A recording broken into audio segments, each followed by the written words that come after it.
So, this is the Endless Labyrinth. It's a VR experience that I've put together over the last couple of days.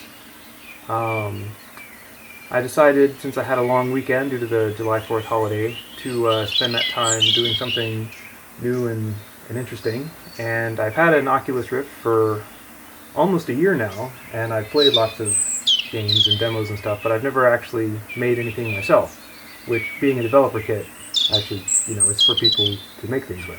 So I took this opportunity to learn Unity, which just recently got native support for the Oculus Rift, which made things a whole lot easier. I'm very impressed with how easy it is to use Unity. I was able to put all this together in just a couple of days, and I didn't have to do any 3D modeling or anything. I was able to use assets from the Unity Asset Store, which of course sped things up enormously. And I think these models are way better than anything that I could have done. So the game is very simple. I mean, it's barely even a game in the strictest sense. There's no enemies, there's no puzzles or traps or anything. It's just an exploration game. And it's a randomly generated dungeon, and it only kind of is static where you can actually see. So if you go a ways and then you turn around and go back, it'll actually be different than what it was before, which I think is a kind of an interesting experience, which is kind of only possible in VR. So that was the original concept for this. And then after I had implemented that, then I got the idea to add in some additional interactivity in the form of gems. That was a suggestion from my playtester, and it was a very good suggestion, and the gems are lots of fun to collect. It keeps track of the number of gems that you collect, but there's no way to spend them on anything. It's just purely for the enjoyment of collecting gems. So yeah, let's actually play some of this.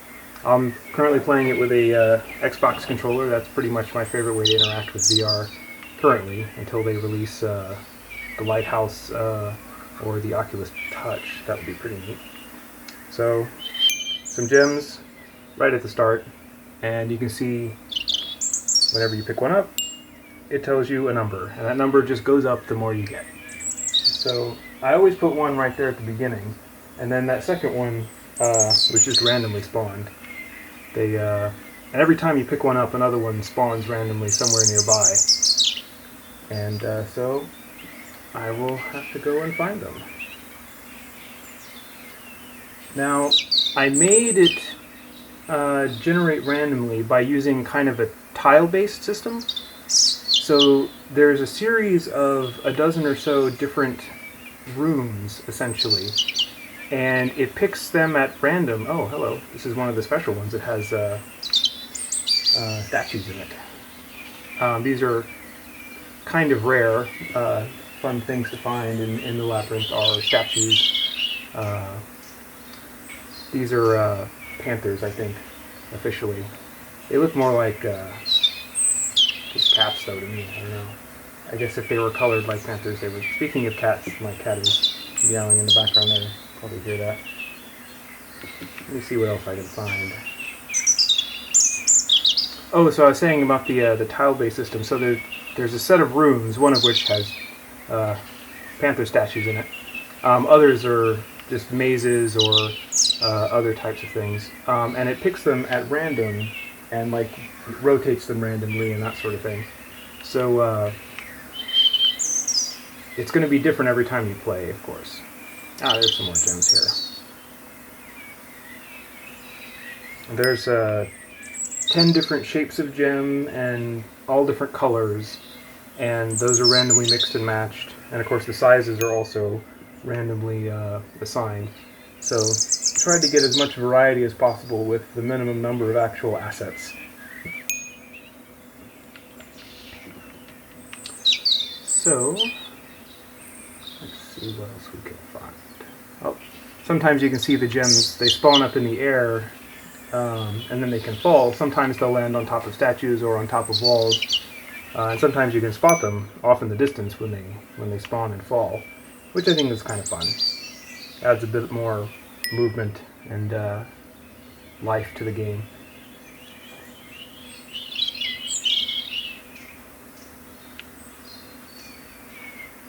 Here's another rare statue. This is the Griffin. This one's the hardest to find because you can see there's only one entrance to this room, whereas the panthers we saw earlier, you could actually enter the room from multiple directions. So you're a little more likely to actually spot them as you walk by. Like, for example, you could enter this room, but if you came in on that side and went the other way, you would never even know that the statue is here. So that's what makes this one the rarest. I'll just pick up this gem that spawned here while I was not looking. Oh, and there's another one that spawned that was not there a second ago. Yeah, the way that things change when you're not looking is a really interesting experience.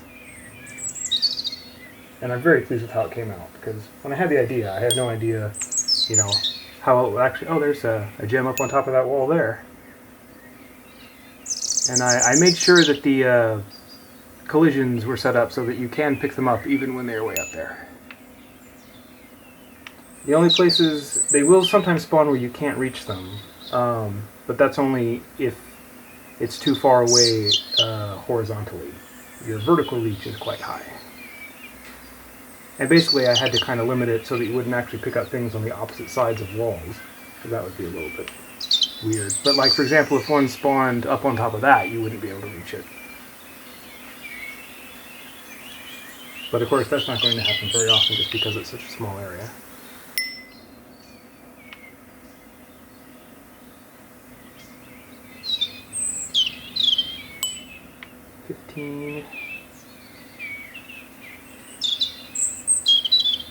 In my playtesting, I have, oh, I saw the shadow of one falling just there. See if I go over here, maybe I'll see it. In my playtesting, I discovered, yep, there it is, that it takes about 20 minutes to find and collect 100 of these. So I think I'm going to play till 20, and that should be about 5 minutes worth of footage. Should be plenty to demonstrate the game. And almost there. 18, 19, and 20. 19, and head over here. And there's a nice big one for the final gem. Alright, thank you for watching. This should be on the Oculus Share website as soon as it's approved. I submitted it today. I have no idea how long it takes for them to go through that process. This is my first one, of course. But yeah, if you like it and you have an Oculus Rift, then you can download it. I also hope to get this to work with the Gear VR, because I think it would work really well in that. But the Unity engine is going to have support for the Gear VR, but doesn't have it yet. So as soon as that comes out, then I'll be porting it to the Gear VR also. Alright, thank you for watching.